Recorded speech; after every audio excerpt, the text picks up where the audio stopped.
अजून काय?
श्री राम श्री राम श्री राम श्री राम श्री राम श्री राम श्री राम श्री राम श्री राम श्री राम श्री राम श्री राम श्रीमन्महागणाधिपतये नमः।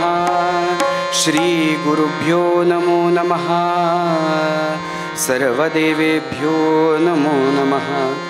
वक्रतुंड महाकाय सूर्यकोटि समप्रभ निर्विघ्नं कुरु मे देव सर्वकार्येषु सर्वदा। सर्वमंगलमांगल्ये शिवे सर्वार्थसाधिके शरण्ये त्र्यंबिके गौरी नारायणि नमोस्तुते। नमस्तस्मै भगवते नारदाय महात्मने कामः क्रोधविहीनाय ऋषीणां प्रवराय च। गुरुर्ब्रह्मा गुरुर्विष्णुः गुरुर्देवो महेश्वरः।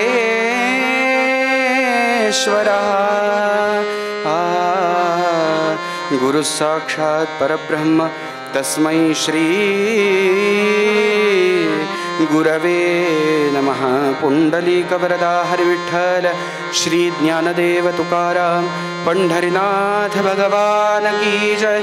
अयोध्याधीश प्रभु रामचंद्र भगवान की जय। भगवती सीता माता की जय। बंधु लक्ष्मण महाराज की जय। महारुद्र हनुमान की जय। जय जय रघुवीर समर्थ। राम कृष्ण हरि जय जय राम राजा राम।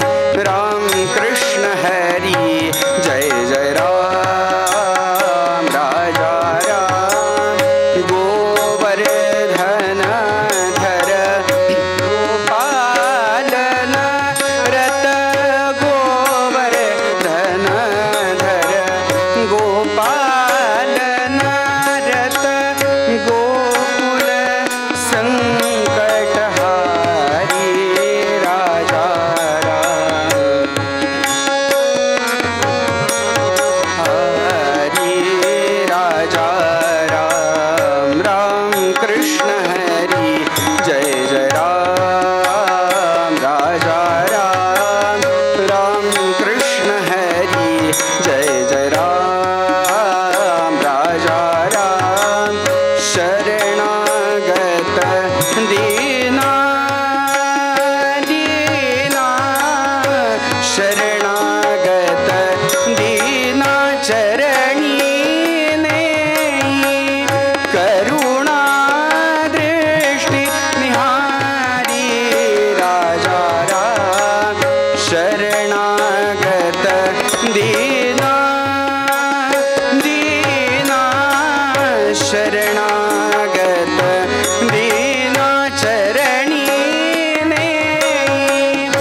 रामदास माऊली दया करी रामदास माऊली हो रामदास माऊली दया करी रामदास माऊली हो भक्ता लागी धेनु जैसी भक्ता लागी धेनु जैसी करी करुणा साऊली दया करी करुणा साऊली दया करी रामदास माऊली हो रामदास माऊली दया करी रामदास माऊली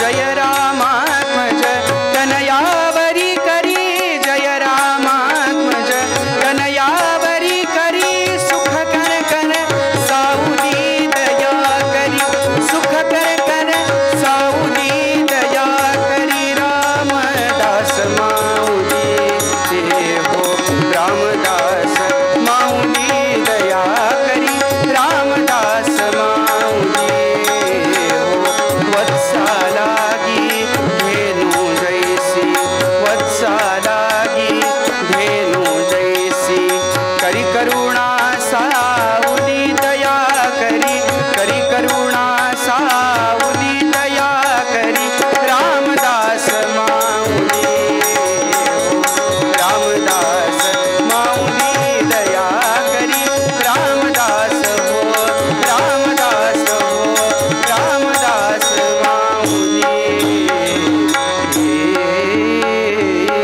हो रघुपति राघव राजा राम रघुपति राघव राजा राम पतित पावन सीताराम रघुपति राघव राजा राम पतित पावन सीताराम रघुपति राघव राजा राम पतित पावन सीताराम रघुपति राघव राजा राम पतित पावन सीताराम रघुपति राघव राजा राम पतित पावन सीताराम कुंडली कवरदा हरि विठ्ठल श्री ज्ञानदेव तुकाराम पंढरीनाथ भगवान की जय अयोध्याधीश प्रभु रामचंद्र भगवान की जय भगवती सीता माता की जय बंधु लक्ष्मण महाराज की जय महारुद्र हनुमान की जय समर्थ सद्गुरु रामदास स्वामी महाराज की जय अवधूत चिंतन श्री गुरुदेव दत्त मंगलमूर्ति मोरया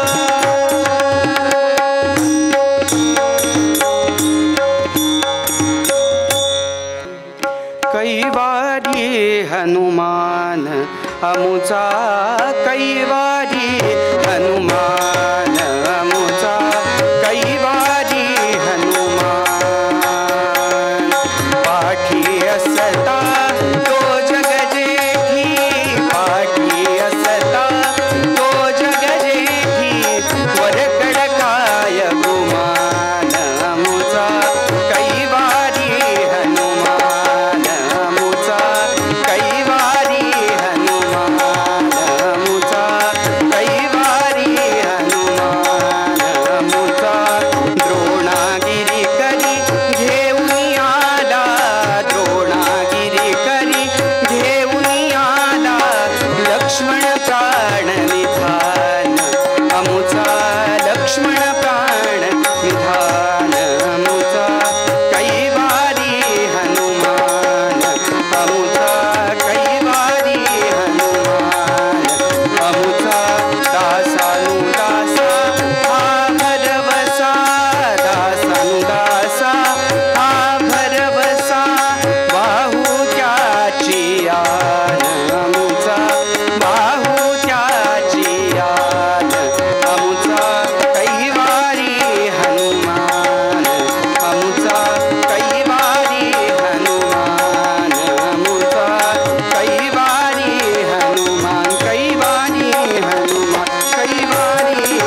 विघ्नोपहर्तारं दातारं सर्वसम्पदां लोकाभिरामं श्रीरामं भूयो भूयो नमाम्यहम् अनेन प्रियतां देवो भगवान् जानकीपतिः भगवान् रुक्मिणीपतिः श्रीरामचन्द्र पूर्वेशाम् अस्माकं कुलदैवतं श्रोता वक्ता श्रीराम समर्थ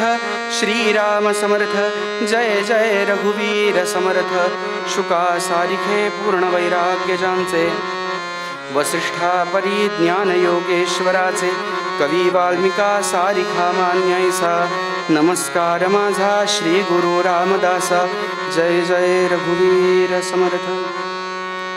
नियमाप्रमाणे जर पंचांगाच्या नियमाप्रमाणे बघितलं तर सूर्योदय लवकर असल्यामुळे एकदा जय जयकार करूया, म्हणजे त्या काळात भगवंतांचा जय जयकार केल्यासारखा होईल आणि मग तिकडे पुष्पवृष्टी होईल. झाली आहे तिथून आपण पुढे पुन्हा कीर्तनाला सुरुवात करूया. महारुद्र हनुमान की जय, महारुद्र हनुमान की जय, महारुद्र हनुमान की. उपस्थित सर्व श्रोत्यांच्या हृदयस्थ परमेश्वराला वंदन करतो. रामरायाच्या चरणी नतमस्तक होतो, माझ्या आईवडिलांच्या चरणी नतमस्तक होतो. आणि आज ज्यांचा जन्मोत्सव आपण साजरा करतो आहे त्या मारुतीरायांना वंदन करून भगवंतापर्यंत पोहोचण्यासाठी आपल्याला जे 9 मार्ग दिले त्या 9 मार्गांमधला दुसऱ्या क्रमांकाचा मार्ग म्हणजे भक्तिमार्गातला दुसऱ्या क्रमांकाचा मार्ग कीर्तनभक्ती. या कीर्तनभक्तीला प्रारंभ करतो.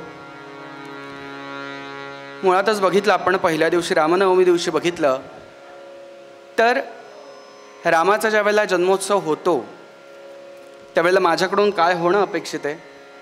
त्यानंतर आपण ललिताच्या कीर्तना दिवशी बघितलं की जर मला त्याच्याकडे काहीतरी मागायचं असेल तर माझ्याकडे काय असलं पाहिजे हे बघितलं.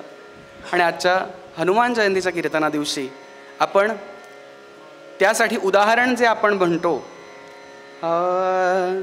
सदा देव काजी झिजे देह जाचा सदा राम नामी वदो नित्य वाचा स्वधर्मेची चाले सदा उत्तमाचा जगी धन्य तो दास सर्वोत्तमाचा जय जय रघुवीर समर्थ.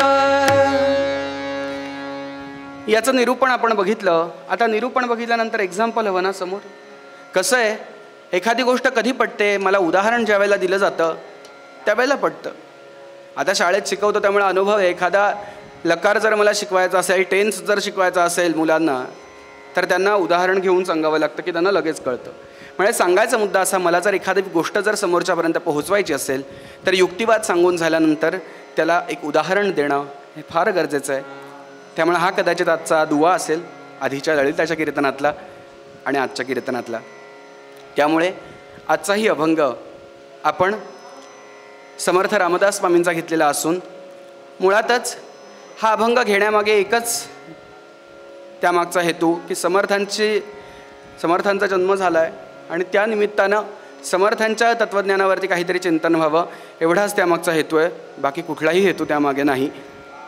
त्यामुळे समर्थाच्या अभंगात आपल्याला सांगतात कैवारी हनुमान अमुचा कैवारी हनुमान पाठी असता तो जग जेठी वरकड काय गुमान द्रोणागिरी करी घेऊन आला लक्ष्मण प्राण निधान दासानुदासा हा भरवसा वाहू त्याची आन कैवारी हनुमान अमुसा कैवारी हनुमान. मुळातच संतांचे जे शब्द असतात ते विश्वास देणारे असतात. आत्ताच्या काळात थोडंसं जरी काहीतरी आमच्याकडे संकट आलं की एखादा माणूस आमच्याशी बोलायचा बंद झाला तरीही आम्हाला त्याचा स्ट्रेस येतो, आम्ही त्याचं टेन्शन घेतो. का तर तो माझ्याशी बोलत नाही म्हणून. त्याचं काहीतरी मत असेल त्यामागे सुद्धा की तो का बोलत नसेल, त्याचं योग्यसुद्धा असेल मत. पण अशा वेळेला समर्थ आम्हाला किंवा संत आम्हाला विश्वास देतात की ठीक आहे हरकत नाही, अशा वेळेला तू कोणाशी बोल. तर अशा वेळेला कैवारी हनुमान अमुचा कैवारी हनुमान समर्थ विश्वास देतात की अशा वेळेला तुझ्यासाठी आहे तो म्हणजे मारुती, हनुमंत, वायुपुत्र, अनेक नावाने प्रसिद्ध आहेत. का हो मारुतीचंच उदाहरण का दिलं? समर्थ म्हणू शकले असते ना, कैवारी रघुराय आमुचा, म्हणून रामाला काही कमीपणा दिलाय का? नाही. पण जिथे जो हवा तिथे तोच हवा. का तर या कलियुगामध्ये मुख्य 2 अवतार जे आहेत त्यांनी कधीही देह ठेवलेला नाही. ते अजूनसुद्धा देहरूपात पृथ्वीतलावरती वावरतात. ते म्हणजे पहिले काषाय वस्त्रं करदंडधारिणं कमंडलुं पद्मकरेण शंखं चक्रं गदा भूषितभूषणाढ्यं श्रीपादराजं शरणं प्रपद्ये, असे दत्त महाराज.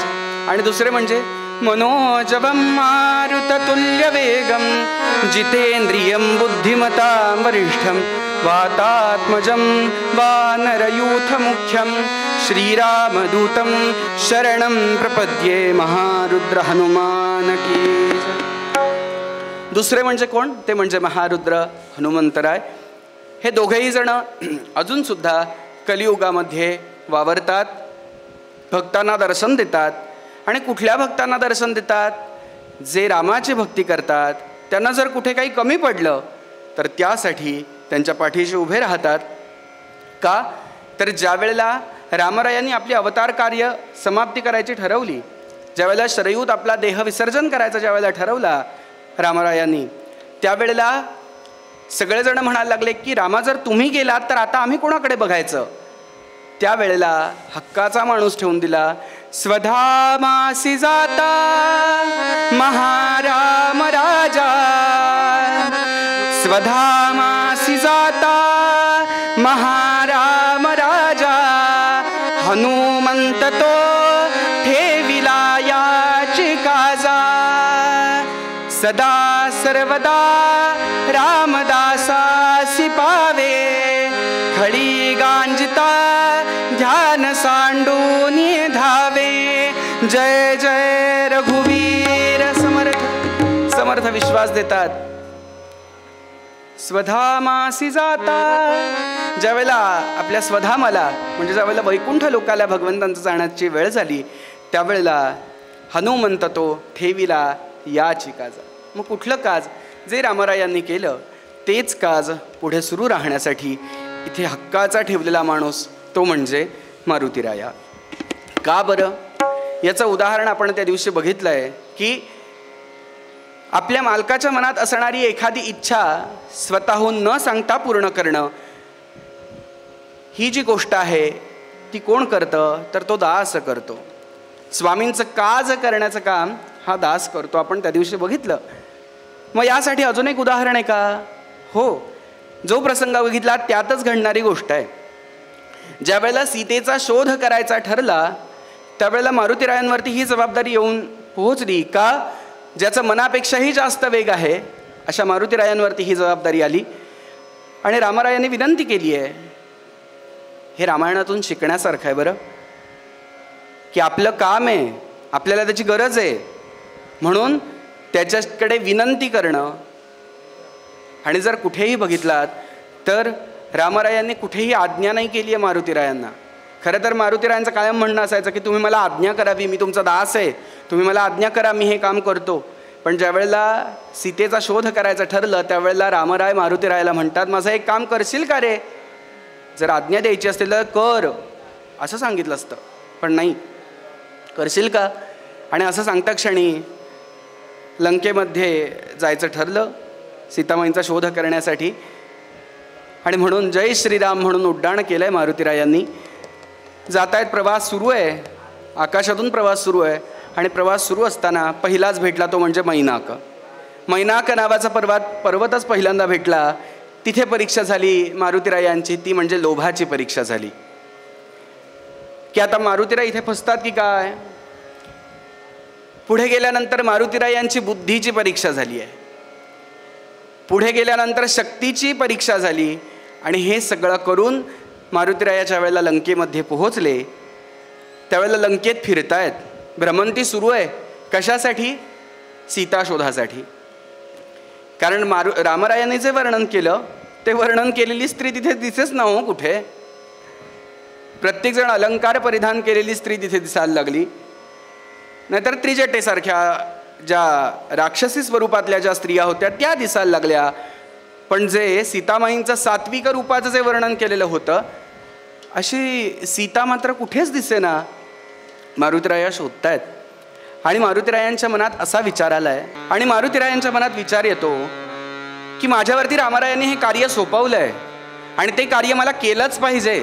आणि जर ते मी कार्य केलं नाही आणि मी जर पुन्हा असाच रिकाम्या हाताने जर गेलो आणि जर रामांना सांगितलं की रामा मला सीता नाही मिळाली, मला सीता नाही मिळाली, सीतामाईंचा शोध मी नाही लावू शकलो, कदाचित माईंचा अंत झालेला असावा, असं जर मी तिथे जाऊन जर सांगितलं तर त्या शोकाने रामराया आपला देह ठेवतील. रामराया गेले म्हणून लक्ष्मण देह ठेवेल, लक्ष्मणानं देह ठेवला म्हणून माझा जो जीवलग मित्र आहे तो सुग्रीव सुद्धा ठेवेल.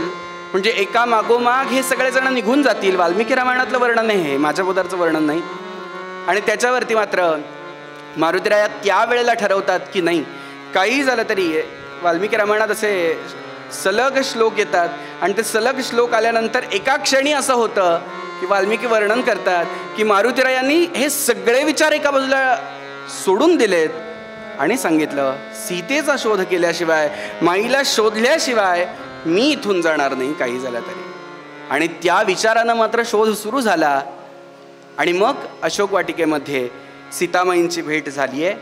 मुळात सांगायचा मुद्दा असा की म्हणून समर्थ विश्वास देतात कैवारी हनुमान अमुचा कैवारी हनुमान. कैवार म्हणजे आपली सगळी जबाबदारी घेणारा कोण आहे तर तो म्हणजे मारुतीराया आहे. पाठी असता तो जग जेठी वरकड काय गुमान. जर तो पाठीशी असेल, म्हणून जर असं वर्णन जर बघितला तर गोपिका सुद्धा ज्या कृष्ण काळातल्या आहेत त्या गोपिका सुद्धा आदर्श कोणाला ठेवतात, आदर्श मारुतीरायांना ठेवतात की माझ्याकडून दास्यभक्ती कशी झाली पाहिजे, माझ्याकडून सेवा कशी झाली पाहिजे, माझ्याकडून सेवा ही मारुतीरायांसारखी झाली पाहिजे. म्हणून गोपिका सुद्धा खरं तर सगळ्यात भगवंतावरती प्रेम कसं करावं यासाठी उदाहरण दिलं जातं. ते म्हणजे स्वतः नारद सांगतात की यथा व्रज गोपिका नाम, की भगवंतावरती जर खरं प्रेम करायचं असेल तर कोणासारखं कराल तर ते म्हणजे त्या वृंदावनातल्या गोकुळातल्या गोपिकांसारखं भगवंतावरती प्रेम करा असं स्वतः नारद सांगतात. पण त्या गोपिका मात्र कोणाला आदर्श ठेवतात, त्या गोपिका मात्र मारुतीरायांना आदर्श ठेवतात. पुढे गेल्यानंतर समर्थ सांगतात द्रोणागिरी करी घेऊन आला लक्ष्मण प्राण निधान. इथे तर वर्णन येतं मारुतीरायांचं. मारुतीरायांनी आता पुन्हा ही मारुतीरायांवरतीच जबाबदारी आली की आता लक्ष्मण गतप्राण झालाय, आता याला उठवायचा कसा. तर म्हणून तिथल्या वैद्यांकडून असं कळलं की कुठला पर्वत आणला पाहिजे, द्रोणागिरी पर्वत. द्रोणागिरी पर्वतावरती जाऊन, हे आहे दक्षिणेला, द्रोणागिरी पर्वत आहे हिमालयाच्या पलीकडे म्हणजे उत्तरेला, आणि तिथून आता ती संजीवनी घेऊन यायची. मग आता कोणाला पाठवायचं, बुद्धिमतां वरिष्ठम अशा मारुतीरायांना पाठवायचं ठरलं. आणि म्हणून बोलावणं धाडलं. मारुतीराया आलेत, मारुतीरायांना सांगितलं. आणि त्यावेळेला रामराय प्रश्न विचारतात की किती वेळात आणशील बरं, किती वेळात औषधी घेऊन येशील. आणि असं वर्णन येतं, मारुतीराया सांगतात आता त्याच्या मागे श्लोक आहे पण वर्णन सांगतो कारण आता एवढा वेळा हातात नाही आहे. त्याच्या मागे असं वर्णन येतं, मारुतीराया कुठलं उदाहरण देतात, किती वेळात मी येईन, ज्या वेळेला तापलेल्या तेलात आपण मोहरी टाकतो, त्या मोहरी तडतडायला जेवढा वेळ लागतो तेवढ्या वेळात मी मागे येतो परत. ऐकतानाही अतिशयोक्ती वाटेल पण किती विश्वास आहे की मी एवढ्या कमी वेळात येतो. एवढंच ऐकून सुद्धा रामरायांना केवढा विश्वास आला असेल की तो सांगतो की मोहरी तडतडेपर्यंत जेवढा वेळ लागतो तेवढ्या वेळात मी पुन्हा येतो मागे. आणि म्हणून पाठवलं. पुन्हा रामांचं नामस्मरण करत करत करत द्रोणागिरीपर्यंत आलेत मारुतीराया. आणि तिथे 3 वेगवेगळ्या प्रकारच्या औषधी वनस्पती सांगितल्या आणि त्यांचं स्तवन केलंय मारुतीरायाने तिथे आल्यानंतर. आणि मारुतीरायांनी तिथे येऊन स्तवन केल्यानंतर त्या चकचकायला लागल्या, लखलखायला लागल्या त्या सगळ्या वनस्पती. आणि मग त्याच्यातली जी वनस्पती आहे ती घेतली आहे. पण मग मनात विचार आला की अरे ही जर ती नसेल तर करायचं काय, ही जर उपयोगी पडली तर करायचं काय. म्हणून मारुतीरायाने ठरवलं अख्खा पर्वतच उचलून घेऊन जाऊ आपण म्हणून. आणि म्हणून द्रोणागिरी करी घेऊन आला. आणि म्हणून द्रोणागिरी घेऊन आला. आणि घेऊन आल्यानंतर त्याच्यातली वनस्पती घेतली आहे काढून संजीवनी. आणि संजीवनी काढून घेतल्यानंतर समर्थ वर्णन करतात, आला गेला मनोगती. आणीला मागुती नेला, आणीला मागुती नेला, आला गेला मनोगती. मनाच्या वेगाप्रमाणे त्याने आणला पण द्रोणागिरी आणि परत मात्र नेऊन सुद्धा तिथे ठेवला. हे आपल्याला करायचं. कीर्तनातून काय शिकायचं असतं? आमचे बुवा एक छान सांगतात की शेजारच्याकडून आणलेली वाटी सुद्धा आम्हाला देता येत नाही, तर कुठे आमच्या लक्षात राहायचं एवढं. वाटीभर साखर आणली आहे, तो म्हणतो अहो तुम्ही आमच्याकडून वाटीभर साखर नेलात, परत देताय ना. असं कोण म्हणत नाही बरं, पण समजा तो म्हणालाच वाटीभर साखर परत देताय ना, पण तीही आमच्या लक्षात राहत नाही. आमच्याकडे उपकाराची परतफेड करण्याची सवय मोडली. पण ती मात्र मारुतीराया आम्हाला दाखवून देतात की आणीला मागुती नेला, आला गेला मनोगती. जसा आणलेला होता तसा पुन्हा द्रोणागिरी तिथे नेऊन ठेवलाय. म्हणून समर्थ वर्णन करतात, द्रोणागिरी करी घेऊन आला लक्ष्मण प्राण निधान. आणि सगळ्यात शेवटच्या चरणामध्ये दासानुदासा हा भरवसा वाहू त्याची कैवारी हनुमान अमुचा. आणि समर्थ शेवटच्या चरणामध्ये अजून विश्वास देतात, दासानुदासा हा भरवसा. जसा तो लक्ष्मणासाठी आला तसाच तो माझ्यासाठी पण येणार. हा काय पाहिजे? हा माझ्याकडे विश्वास पाहिजे. दासानुदासा हा भरवसा. भरवसा म्हणजे काय? विश्वास, ट्रस्ट. आत्ताच्या काळात सांगायचं झालं तर आत्ताची मराठी भाषा, ट्रस्ट पाहिजे त्याच्यावरती. जर माझा विश्वास नसेल त्याच्यावरती तर महाराज म्हणतात तसं तू तुझ्या जागी बरा, मी माझ्या जागी बरा. पण काय आहे, आम्हाला एवढा विश्वास देऊन सुद्धा आम्ही रामरायापर्यंत जातो आणि परत हेच सांगतो की रामराया माझ्या संकटाच्या काळात तुम्ही या.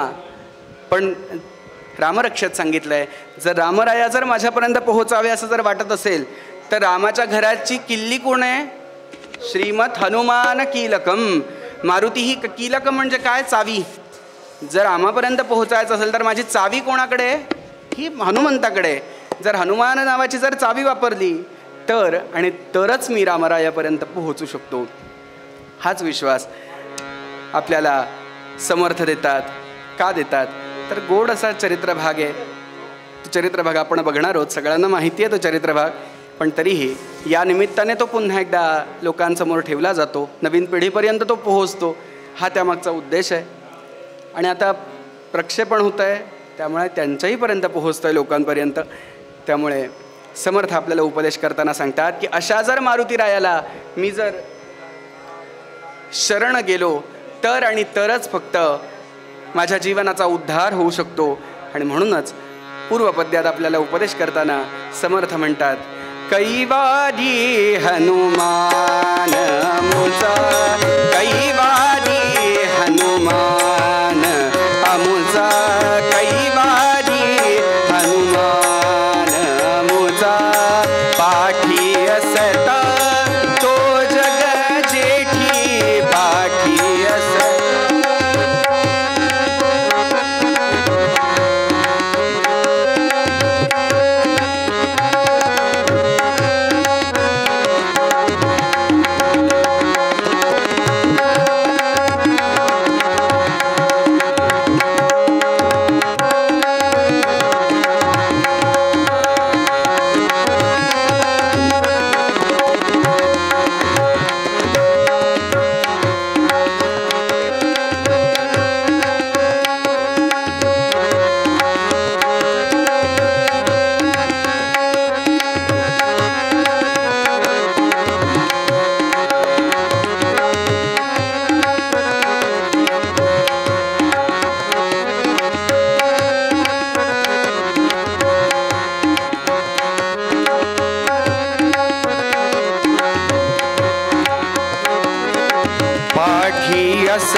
चिंतनाच्या प्रथेप्रमाणे काही क्षण भगवंताचं नामस्मरण करूया आणि मग गोड अशा चरित्र भागाकडे जाऊया. सगळ्यांनी ताठ बसा, मस्त बसा. एका हातानं दुसऱ्या हातावरती टाळी. लवकर उठून आलात, सगळं मान्य आहे, पण म्हणूनच हे भजन असतं. का? या भजनानं काय येते? एनर्जी येते. एनर्जी सप्लाय करण्याचं काम कोण करतं? हे भगवंताचं नाम करतं. त्यामुळे सगळ्यांनी ताठ बसा, मस्त बसा. तुम्हाला व्यवस्थित जाग येण्यासाठी 2-2 साथीदार पण घेऊन आलोय बरोबर. श्रीराम जय राम जय जय राम बोला. श्रीराम जय राम जय जय राम.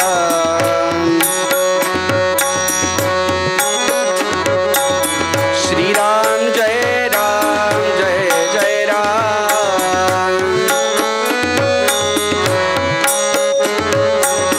श्रीराम जय राम जय जय राम.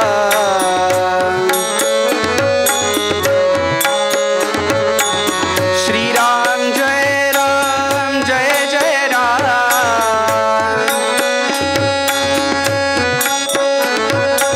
श्रीराम जय राम जय जय राम. श्रीराम जय राम जय जय राम.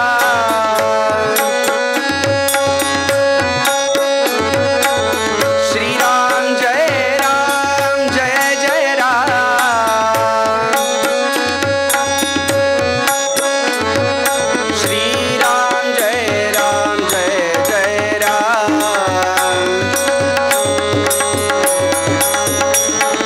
श्रीराम जय राम जय जय राम.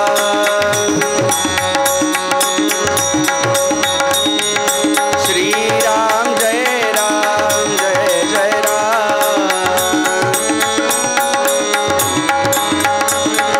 श्रीराम जय राम जय जय राम.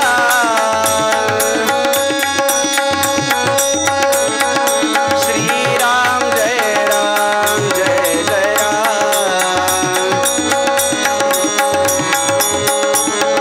श्रीराम जय राम जय जय राम. पुंडलीक वरदो हरिविठ्ठल. श्री ज्ञानदेव तुकाराम. पंढरीनाथ भगवान की जय. अयोध्याधीश प्रभु रामचंद्र भगवान की जय. भगवती सीता माता की जय. बंधु लक्ष्मण महाराज की जय. महारुद्र हनुमान की जय. आर्य सनातन वैदिक हिंदू धर्म की जय. गोमाता की जय. अवधूत चिंतन श्री गुरुदेव दत्त मंगलमूर्ती मोरया.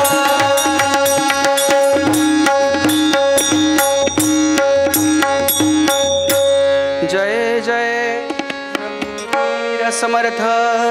जय जय रघुवीर समर्थ. जय जय रघुवीर समर्थ. प्रसंग असा घडला. तुझ्या यज्ञी मी प्रगट झालो, हा माझा सन्मान. दशरथा घे हे पायसदान, पायसदान. सांगायचा मुद्दा असा की असे मात्र अग्निनारायण प्रगट झालेले असताना त्यांनी पायसाचं दान दिलंय. आणि दान दिल्यानंतर त्या दिवशी आपण अध्यात्म रामायणानुसार चरित्र भाग बघितला, पण मारुतीरायाच्या चरित्र भागानुसार असं वर्णन येतं. आता थोडासा चरित्र भागात वेगळापणा दिसेल, कारण प्रत्येकाच्या दृष्टीने रामायण जे मांडलेलं आहे ते प्रत्येकाने आपापल्या दृष्टीने मांडलेलं रामायण आहे.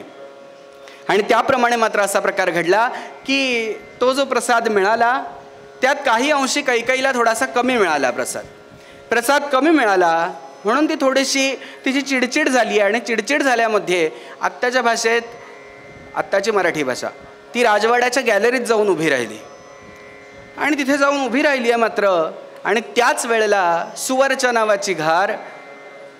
आता हिच्याही विषयी खूप वेगवेगळ्या गोष्टी येतात.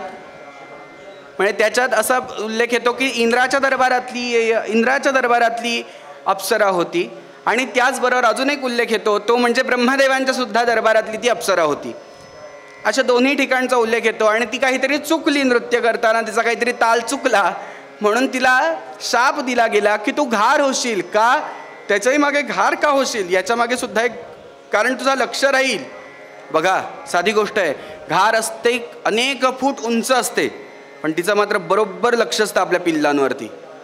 पिल्लं तिची घरट्यात असतात पण ती बरोबर तिथे फिरत असते पण तिचं लक्ष असतं तिथे.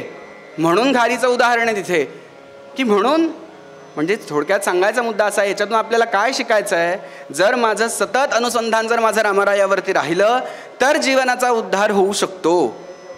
आणि त्याप्रमाणे मात्र तिला असा शाप मिळालेला होता की तू घार होशील.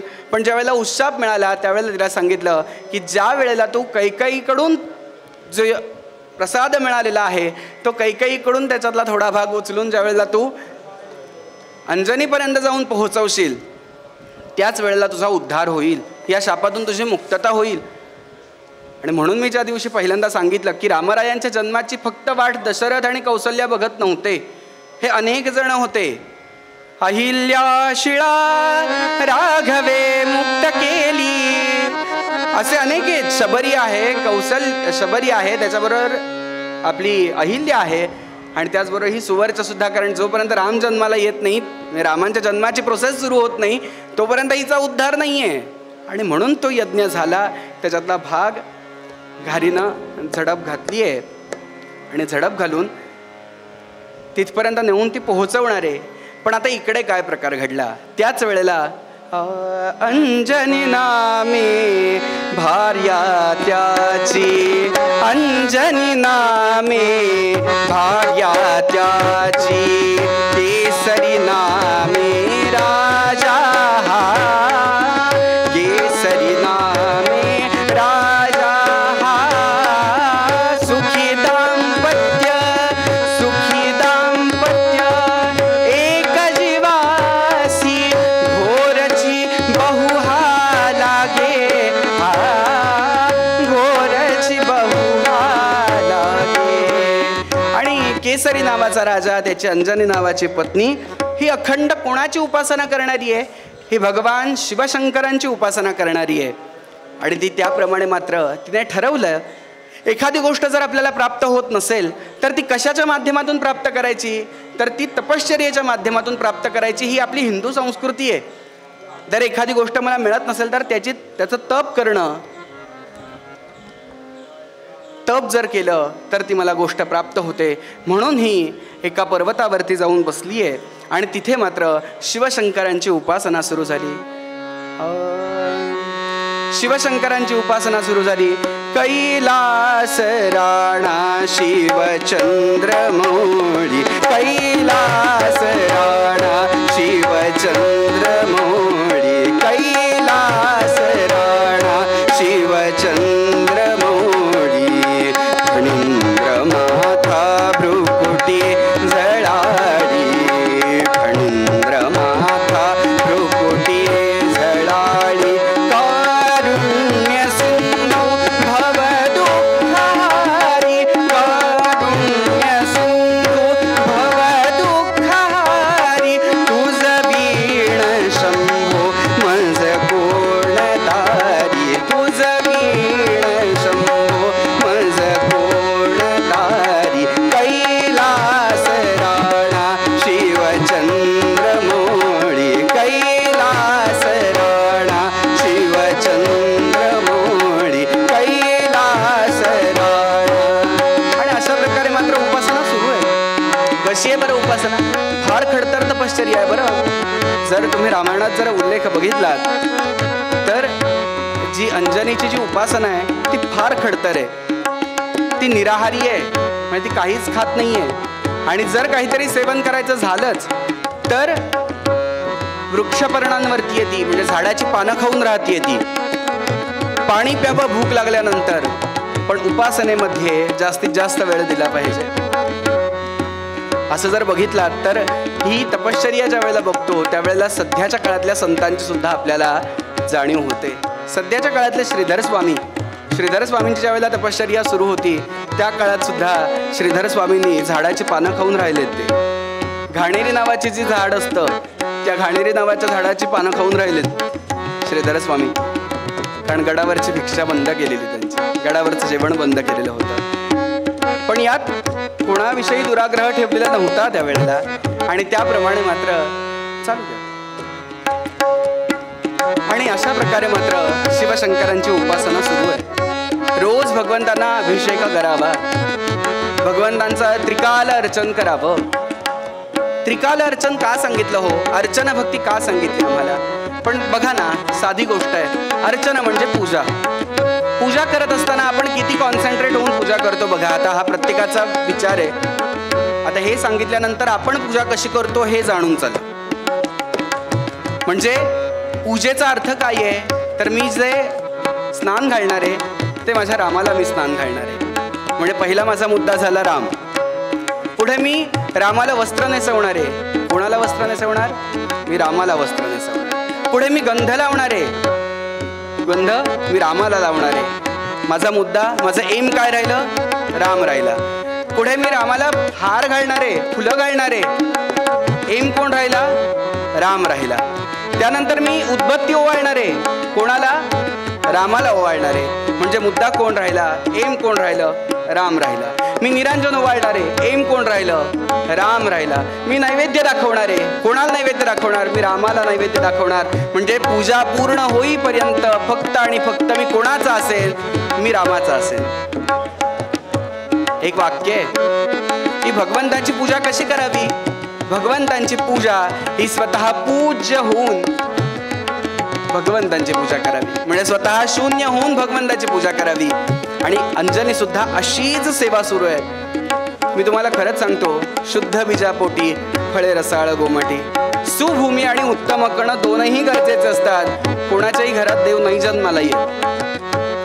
आणि त्याने जर माझ्या घरी यावं, जन्माला नको पण माझ्या हृदय सिंहासनावरती येऊन जरी राम बसला तरीही मला त्याचा आनंद आहे. जन्म ही पुढची गोष्ट राहिली. आणि त्याप्रमाणे मात्र अंजनी उपासना करते. आणि उपासना सुरू आहे. आणि उपासना सुरू असतानाच जो भाग्याचा दिवस होता तो उजाडला. कैलास राणा शिवचंद्र मोळी, कैलास राणा शिवचंद्र मोळी. फणींद्र माथा भ्रुकुटी झळाळी, कारुण्य सिंधू भव दुःखारी.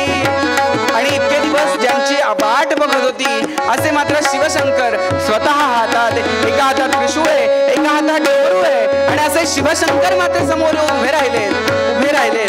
आणि बघतीये पहिल्यांदा डोळ्यांना ते सहन नाही होते तेच, कारण कोट्यावधी सूर्य फिके पडावेत.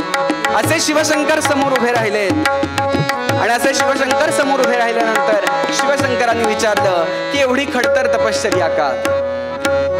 तर ती म्हणते की मला तुमच्यासारखा सर्वशास्त्र संपन्न असा एक मुलगा माझ्या कुळामध्ये जन्माला यावा, एवढीच माझी अपेक्षा आहे. बस, मला बाकी काहीही नको. बाकी सगळी सुख आहेत, पण या सुखांचा पुढे उपभोग घेण्यासाठी संतती नाहीये. संपत्ती भरपूर आहे माझ्याकडे, त्यामुळे ती संपत्तीचा त्या उपभोग घेण्यासाठी मला एक पुत्र माझ्या पोटी जन्माला यावा.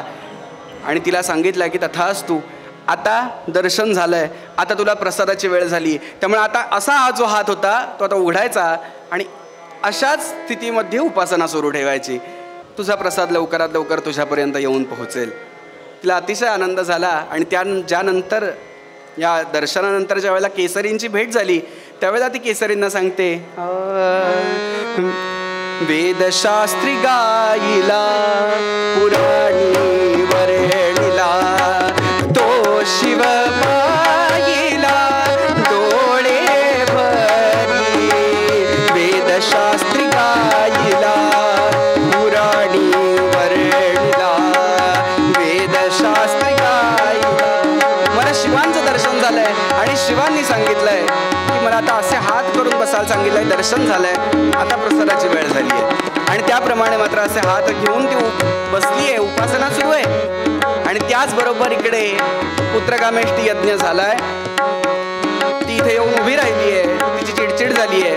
ती तिथे येऊन उभी राहिली आहे. बरोबर सुवर्चने त्यावेळेला तो बघितलाय आणि बरोबर त्याच्यावरती झडप घातली आहे आणि झडप घातली आहे, उचलला आणि झाला अंजनीच्या दिशेने.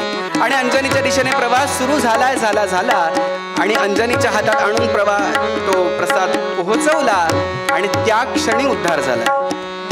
म्हणजे भगवंताचं दर्शनच झाल्यानंतर उद्धार होतो असं नाही हो. भगवंतांचं कार्य जरी केलं तरीही उद्धार होऊ शकतो, पण ते भगवंतांचं कार्य करणं फार गरजेचं आहे. माझं जे रामकार्य आहे ते निष्ठेनं मी करणं हे फार गरजेचं आहे. खरंच आपल्या सगळ्यांचं भाग्य आहे की आज आपल्याला रामरायांची उपासना करायला मिळतीये आणि ती तशीच नेमानं आयुष्यभर करत राहा. तो नक्की पाठीशी उभा राहील. तुम्हालाही याची जाणीव असेल की तो अनेक संकटांमध्ये पाठीशी उभा राहतो. म्हणजे सांगायचा मुद्दा असा की फक्त आणि फक्त काय तर फक्त दर्शनानं नाही आहे मुक्ती, त्यांचं कार्य केलं तरीही मुक्ती आहे. आणि त्याप्रमाणे मात्र सुवर्चेचा उद्धार झाला तिथे. आणि उद्धार झाल्यानंतर तो प्रसाद हातात आलाय आणि प्रसाद स्वरूपीच होतं, ते पायस होतं. आता इथे अनेक ठिकाणी वेगवेगळा उल्लेख मिळतो. तो दूध भात होता, दुधाची खीर होती, तांदळाची खीर होती, असं खूप उल्लेख मिळतात. आणि त्याप्रमाणे मात्र शिव आज्ञा झालेली होती की तुला ते ग्रहण करायचं आहे, जे हातात येईल ते. आणि त्याप्रमाणे मात्र तिने तो प्रसाद ग्रहण करिता तत्क्षणी मनातली इच्छा आहे ती मात्र सुफळ संपूर्ण व्हायला लागली. अंजनी माता गर्भवती राहिली आहे. त्या दिवशी आपण या तिघांचे डोहाळे जसे बघितलेले, तसं आता या सगळ्यांचे डोहाळे एकत्रित स्वरूपात जर बघायचं असेल तर ते इकडे अंजनीकडे होते. म्हणजे हातात शस्त्र घ्यावं आणि राक्षसांचा नाहीनाट करावा हा होताच कौसल्येसारखा. पुढे जर बघायला गेलं तर सेवा करावी मोठ्यांची हा सुद्धा भाव होताच. आणि त्याचबरोबर पुन्हा भ्रमंती करावी ते तर मारुतीरायांकडे आहेच. त्यामुळे जर बघायला गेलं तर सगळ्याचा मिलाफ मारुतीरायांच्या या डोहाळ्यांमध्ये अंजनीच्या. आणि हळूहळू मात्र गर्भ वाढायला लागला आणि गर्भ वाढतोय. पण आता गर्भ पोटात राहिला, काम झालं माझं, कशाला तपश्चर्या करायची आता कशाला सेवा करायची आहे. मुळात बघा ना, रामाला नवस केला, रामाचं काम नवस पूर्ण झाला की माणूस विसरून जातो रामाला. एकदा 5 किलो पेढे त्याच्या डोक्यावरती आणून मारले, घे बाबा एकदाचा. नाही हो, देव भावाचा भुकेला. देव तुमच्या त्या 5 किलोच्या पेढ्यांकडे पण बघत नाही आणि कशाकडेच बघत नाही, पण तुम्ही प्रेमानं एकदा त्याला हाक मारा, तो नक्की येतो. आणि त्याप्रमाणे मात्र अंजनी वाट बघतीये आता कशाची, तर पोटामध्ये माझा जो गर्भ वाढतोय तो नक्कीच शिवांच्या आशीर्वादाने आज झालेला आहे. मग कदाचित तेच नसतील ना माझ्या पोटी येणार. काय भाव आहे बघा, अशी बुद्धी होणं सुद्धा. नंतर मध्ये मी ऐकलं तर ती सारखी म्हणाले हिंदीच गाणी ऐकत बसायची. का तर तिला वाटायचं की मोहम्मद रफी माझ्या पोटी जन्माला येणार आहे म्हणे. म्हणजे वाटून काय वाटावं माणसाला. पण आता मात्र अंजनीला वाटतंय की शिवांच्या कृपाशीर्वादाने माझ्या हातात हा प्रसाद आला, मग शिवच नाही ना माझ्या पोटी जन्माला येणार आहेत.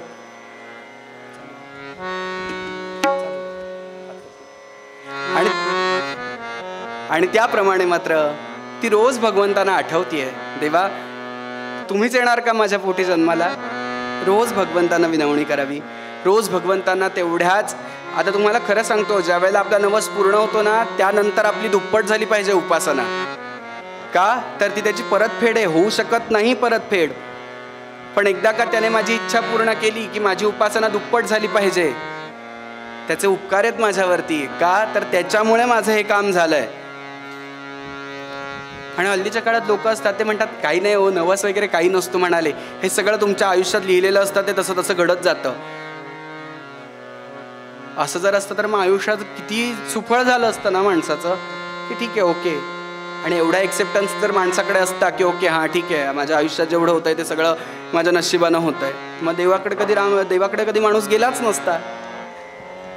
मग देव ही एनर्जी माझ्यासाठी का ठेवली, तर माझ्या आयुष्याला कुठेतरी स्थैर्य प्राप्त होण्यासाठी, शांतता प्राप्त होण्यासाठी मला एक एम दिलं, ते म्हणजे रामराया, ते म्हणजे देव. आणि अशा प्रकारे मात्र अंजनी अतिशय आनंदी आहे. हळूहळू 8 महिने पूर्ण झालेत आणि 9वा महिना सुरू झाला. 9वा महिना सुरू झालाय. मात्र हळूहळू चैत्र महिना जवळ आला चैत्र महिन्यामध्ये सगळ्या वृक्षांना नवीन पालवी फुटली आहे, सगळीकडे आनंदी आनंद आहे, अष्टसात्विक भाव दाटून आलेत. अलीकडेच रामरायांचा जन्म आहे आता. प्रतिपदा, द्वितीया, तृतीया, मध्येच देवीची स्थापना झाली आहे गौरीची. मग किती गोष्टी आहेत बघा. हा चैत्रात चैत्र नवरात्र आहे, त्यातच चैत्र गौर बसते, त्यातच रामरायाचं नवरात्र आहे, त्यातच समर्थांचं नवरात्र आहे, त्यातच मारुतीरायाचा आहे जन्म. मग किती गोष्टी एका चैत्रात आपल्याला पुण्य देऊन जातात बघा. आणि त्याप्रमाणे मात्र मातेची स्थापना झाली आहे. हळूहळू होता होता बरोबर चैत्र शुद्ध नवमीला भर टळटळीत उन्हामध्ये रामरायांचा जन्म झालाय. आणि रामरायांचा जन्म झाल्यानंतर आता सगळे देव फक्त वाट बघायला लागले. ते कोणाची? शिवशंकरांच्या अवताराची. म्हणजे जर बघितलात तर मारुतीराया आणि रामरायांमध्ये काही दिवसाचं अंतर आहे. आणि त्याप्रमाणे मात्र सगळे देव वाट बघायला लागले, ते म्हणजे शिवशंकरांच्या अवताराचे. हळूहळू होता होता एकादशी गेली, द्वादशी, त्रयोदशी, चतुर्दशी गेली आहे. आणि बरोबर चतुर्दशीच्या आदली रात्र आहे. आदली रात्र असताना इथे एक छोटासा संवाद सांगितला जातो.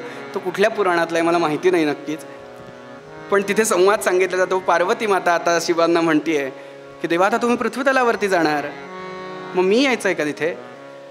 त्यावेळेला शिवशंकर उत्तर देतात की ज्या वेळेला मला गरज पडेल ना त्यावेळेला मी तुला नक्की बोलवेन, पण आत्ता तू इथे थांबलं पाहिजे. कारण कोणतरी जर इथे हेड नसेल तर निदान त्याच्या हाताखालचा तरी माणूस कोणतरी पाहिजे ना इथे. म्हणता क्षणी तू इथेच थांबायचं आहे, तुला कार्य हेच करायचं आहे. जर शिव नाही आले तर शक्ती तरी तिथे पोहोचली पाहिजे, त्यामुळे तुला इथेच थांबायचं आहे. जसं शिवाला किंमत आहे तेवढीच शक्तीला किंमत आहे. आणि त्याप्रमाणे मात्र तिथे थांबली आहे. आणि थांबल्यानंतर मात्र शिवशंकरांनी ठरवलं की आता मात्र मला गर्भात प्रवेश केला पाहिजे. आणि वेळ ठरली, सकाळी बरोबर सूर्योदयाला जन्म झाला पाहिजे. आणि त्याप्रमाणे मात्र सगळीकडे आनंदी आनंद झाला. विमानांची जाहली नभी दाटी, विमानांची जाहली दाटी, विमानांची जाहली नभी दाटी, अमर हर्षे वर्षती कुसुम वृष्टी, अमर हर्षे वर्षती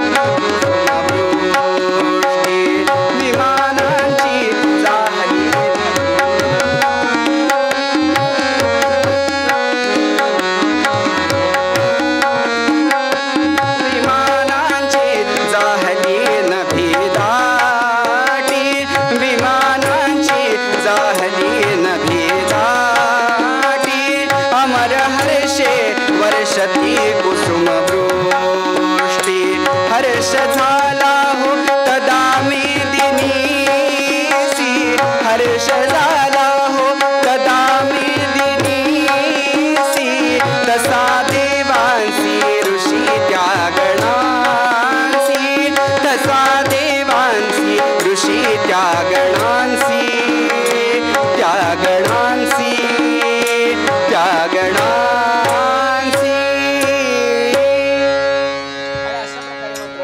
सगळ्यांना आनंद झालेला होता.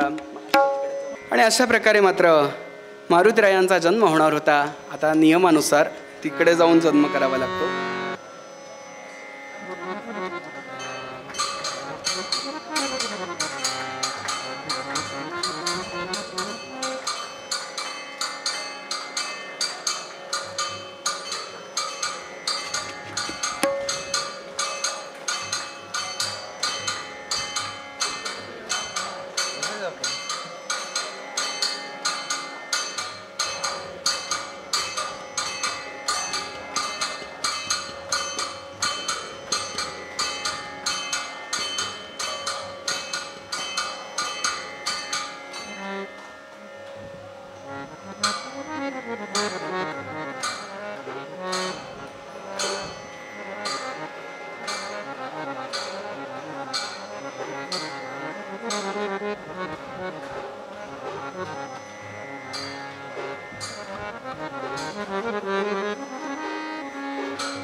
जय देव जय देव जय पांडुरंगा रखुमाई वल्लभा आईच्या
तुमच्यासाठी माझ्यासाठी अखंड विश्वासाठी जे तुकोबाने दान मागितलं ते दान मागून रामरायाच्या समर्थाने जी लिहिलेली आरती आहे ती आरती करूया आणि आजच्या कीर्तनाला विराम देऊया.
साधुनी शेळा सेतू बांधवनी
राजाधिराज रामचंद्र